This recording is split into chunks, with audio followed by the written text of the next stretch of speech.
देखने वालों को सलाम।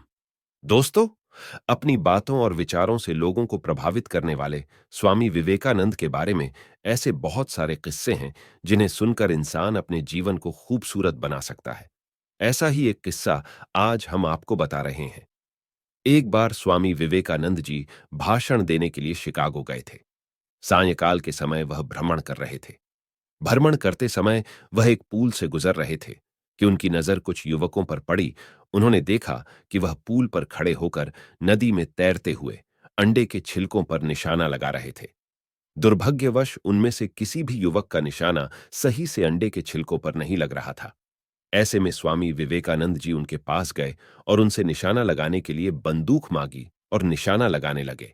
स्वामी विवेकानंद जी ने अपना पहला निशाना लगाया और उनका निशाना बिल्कुल सही लगा। उन्होंने लगातार एक के बाद एक 12 निशाने बिल्कुल सटीक लगाए। युवकों ने अचंभित होते हुए पूछा कि क्या आप निशानेबाज हैं? सभी युवक अलग अलग सवाल करने लगे। स्वामी विवेकानंद जी ने जवाब दिया कि मैं कोई निशानेबाज नहीं हूं, अपितु यह सब ध्यान का खेल है। तो युवकों ने दोबारा सवाल किया कि आपने ध्यान कैसे लगाया? स्वामी विवेकानंद जी का जवाब था कि अगर आप किसी भी कार्य में सफलता पाना चाहते हैं तो उस कार्य में आपको तन और मन दोनों उचित तरह से लगाना पड़ता है, तभी आप सफलता पा सकते हैं। अगर आप अपने तन और मन को उस लक्ष्य में लगा देते हैं जो आप पाना चाहते हैं, तो लक्ष्य कितना भी मुश्किल क्यों ना हो, आप उसे प्राप्त कर सकते हैं।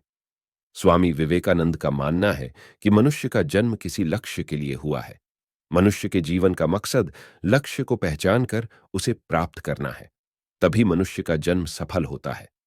विवेकानंद जी का मानना है कि अगर किसी के जीवन का कोई लक्ष्य नहीं होता है, वह व्यक्ति एक जीती जगती लाश है। स्वामी विवेकानंद जी के जीवन का लक्ष्य ऐसे युवाओं को तैयार करना था। दोस्तों, आशा करते हैं कि आज की कहानी आपको अच्छी लगी होगी। इसी ही और कहानियां सुनने के लिए हमारे चैनल को सब्सक्राइब कर लें। धन्यवाद।